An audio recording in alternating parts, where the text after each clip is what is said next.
Apa jadinya kalau kamu mulai mengejar takdir kamu dan mulai mengejar mimpi kamu? Dalam buku ini, Sang Alkemis karya Paulo Coelho dijelaskan bahwa semesta akan membantu kita kalau kita mengejar takdir kita dan mimpi kita. Selamat datang di Jurnal Pikiran Winner. Jadi aku mau review buku mengenai tentang bukunya Paulo Coelho yang berjudul Sang Alkemis ini. Aku sebenarnya udah lama banget ngincar buku ini karena buku ini tuh membuat kita berani mengejar mimpi kita. Banyak orang yang terinspirasi dari buku ini dan kembali mengejar mimpi mereka. Jadi buku ini tentang seorang anak gembala di Spanyol, di Padang di Spanyol.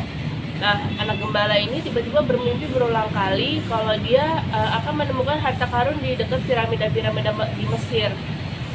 Lalu dia ngobrol lah sama perempuan Gipsi. Terus katanya, iya benar, kamu akan menemukan harta karun di piramida-piramida Mesir. Itu harta karun milik kamu. Tapi kasih aku 10%-nya ya, gitu. Terus akhirnya dia tinggalin perempuan Gipsi itu. Terus ketemu seorang raja tua namanya Melkisedek. Melkisedek ini memberi si anak gembala ini 2 batu, Urim dan Tumim. Urim dan Tumim ini dipakai ketika si anak ini ragu-ragu mengenai keputusannya. Jadi ketika keluarnya batu Urim atau Tumim ini menjawab keraguannya dia gitu. Nah terus akhirnya dia nekat, dia jual lah ke 60 dombanya supaya punya uang untuk pergi ke menyeberang selat ke Mesir. Nah kemudian setelah menyeberangnya selat dia tiba sampai di belum nyampe di Mesir nih, baru di perbatasan. Di perbatasan dia tiba-tiba ditipu orang, uang hasil penjualan 60 dombanya ludes. Ditipu orang, kemudian dia naik ke bukit, ketemu sama penjual kristal. Penjual kristal ini hampir bangkrut. Tapi penjual kristalnya itu menawarkan pekerjaan si anak. Tadinya dia nggak menawarkan pekerjaan kepada si anak, tapi si anak ini langsung bersihin kaca, dan tiba-tiba ada orang datang gitu. Jadi kayak si anak ini membawa keberuntungan kepada si penjual kristal. Akhirnya dia bekerja di sana selama setahun sampai uangnya cukup. Akhirnya dia minta pamit sama si penjual kristal. Penjual kristal itu bilang, aku juga punya mimpi, aku pengen naik haji, tapi mimpi itu hanyalah mimpi karena aku takut mewujudkan mimpi aku sendiri. Akhirnya tinggallah mimpi hanyalah mimpi gitu. Karena kebanyakan orang di usia dewasa, waktu kecil mereka punya banyak mimpi, tapi ketika di usia dewasa terbentur realita, terbentur kenyataan hidup, akhirnya mimpi itu tinggallah mimpi. Dan gak semua orang punya keberanian untuk mengejar mimpinya mereka gitu. Bahkan untuk sekedar naik haji aja penjual kristal itu takut gitu untuk mewujudkan mimpinya gitu. Kemudian penjual kristal itu akhirnya mempersilahkan si anak untuk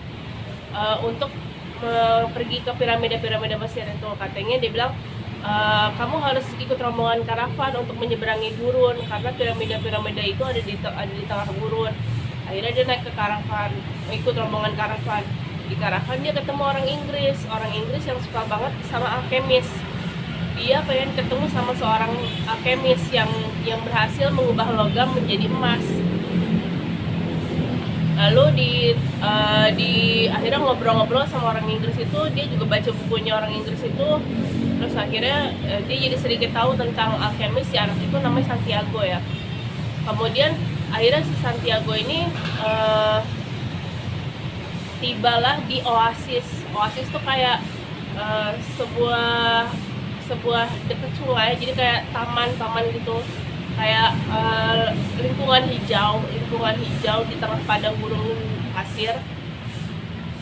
Nah, cuman karena di situ ada ratusan tenda, dia nggak tahu di mana tendanya si alkemis gitu. Ada orang Inggris nyuruh dia untuk bertanya ke seorang gadis namanya Fatima. Nah si Santiago ini jatuh cinta sama Fatima. Terus akhirnya ditanya kan, kamu tahu nggak rumah tendanya alkemis yang mana? Oh di sana gitu katanya.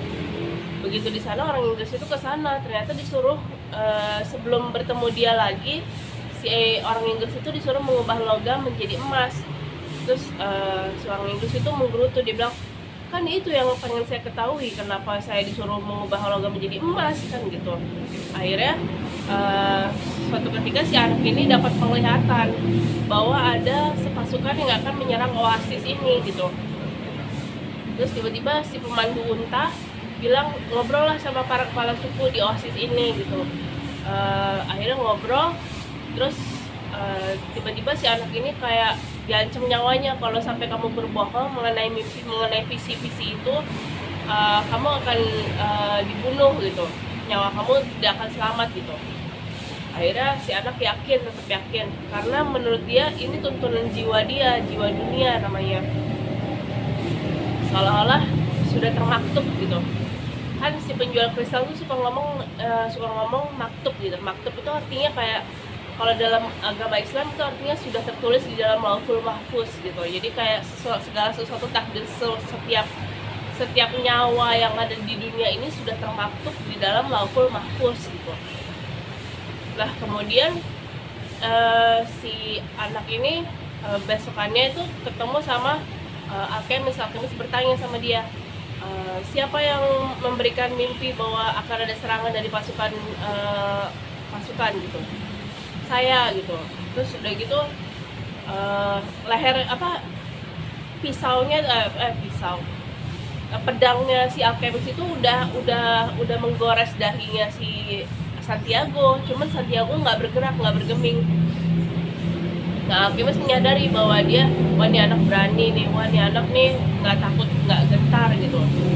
Akhirnya ternyata benar, besokannya itu beberapa jam setelah itu ada pasukan datang, terus tiba-tiba mereka menang kan akhirnya, karena mereka lebih siap setelah tahu dari visi dan mimpinya si Santiago gitu. Bukan mimpi sih, visi sih, lebih ke visi, bukan mimpi, karena dia melihatnya secara sadar gitu. Kemudian si Santiago akhirnya ditawarkan menjadi penasehat di situ. Tapi sang alkemis bilang, kamu bukannya pengen mengejar mimpi-mimpi kamu, mencari harta karun di dekat piramida? Iya sih. Ya udah, kejarlah mimpi kamu itu. Aku akan menemani kamu. Ayo kita berjuang mencapai mimpi kamu. Aku akan temani. Harus ditemenin. Mereka tuh harus menyeberang suku-suku yang sedang berperang gitu kan. Di Arab sana suku-suku suka berperang ya. Terus suku-suku yang sedang berperang, gimana cara melewatinya? Akhirnya melewati, terus tiba-tibalah mereka di suatu tempat pasukan yang pasukan musuh gitu loh, antara musuh A sama musuh B. Dia sama musuh A mereka diizinkan lewat, sama musuh B mereka nggak diizinkan. Katanya kalau mereka dianggap mata-mata kan. Terus katanya, buktikan kalau kamu nggak mata-mata.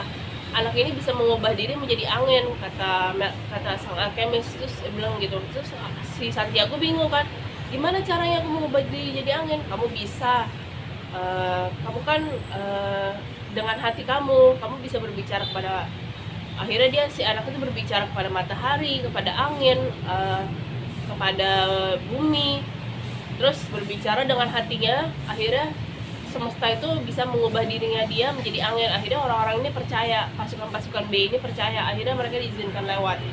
Nah 3 jam sebelum si anak sampai ke piramida, sang alkemis itu nyampe di sebuah biara. Nah di biara ini si alkemis itu mengubah logam terus dibagi-bagi jadi 4, ada dibagi ke biara, dibuat dirinya sendiri, buat Santiago, dan disimpan di biara tersebut. Kemudian logam yang dibawa si anak ini, akhirnya dia pergi menuju piramida sendirian, karena si alkemis bilang, saya cuma sampai di sini aja menyertai kamu. Akhirnya si anak pergi menuju piramida sendirian. Sampai di piramida, sampai di bukit pasir, dia melihat piramida. Wah cantik banget ternyata piramidanya. Tiba-tiba datanglah pengungsi ini, tiba-tiba merampas dan menghajar sampai babak belur si Santiago ini. Terus seseorang dari mereka, si pengungsi bilang,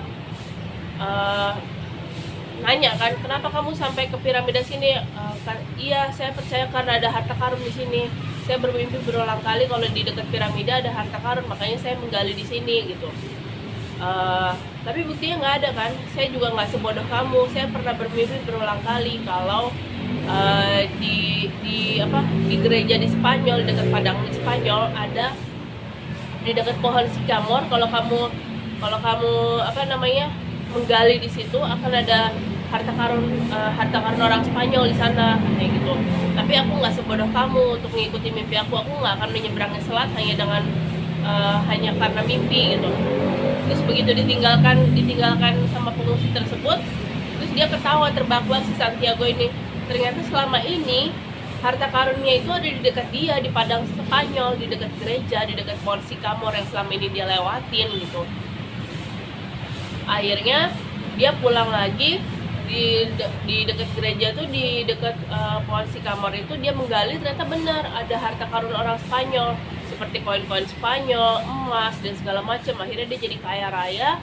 Terus dia kesel kan sama sang alkemis, kenapa kamu nggak bilang kalau harta karunnya ada di dekat aku, kenapa aku sampai muter-muter gitu kan. Tapi kamu nggak, kalau aku bilang secara lengkap, kamu nggak akan pernah ngeliat piramida kan cantik banget katanya gitu. Terus dia kesel kan, terus akhirnya dia ya udah hidup bahagia dengan Fatima. Dia kembali lagi ke Fatima, hidup bahagia dengan dijemput, kembali lagi ke Fatima. Itu nggak secara eksplisit dijelasin ya bahwa dia kembali ke Fatima, yang menjemput Fatima, enggak. Cuman di paragraf terakhirnya tuh dia bilang si Fatima tuh mencium bibirnya si Santiago gitu. Nah, sekian cerita dari aku mengenai sang alkemis. Semoga bisa menjadi pelajaran buat kita semua. Dan ada satu lagi quote yang paling banget aku suka, yaitu ketika si sang alkemis bilang bahwa seseorang yang turut campur terhadap takdirnya orang lain, dia nggak akan pernah menemukan takdirnya sendiri. Jadi kalian kalau misalnya nih ya, kalian punya mimpi, terus kalian terbentur sama mimpi, sama keinginan orang lain gitu, ekspektasi orang lain terhadap kalian. Misalnya kalian mau kerja ke luar negeri tapi orang tua nggak ngebolehin dengan alasan ABCD, alasan kasih sayang orang tua, tapi kalian tahu bahwa itu mimpi kalian, bahwa itu takdir kalian. Nah, kalian gak usah khawatir, selama itu memang takdir kalian, selama memang itu memang jalur kalian, jalur hidup kalian, dan selama itu memang alasan kalian diciptakan ke dunia ini, gak akan ada yang bisa mengubahnya gitu, gak akan ada yang bisa menghalanginya gitu.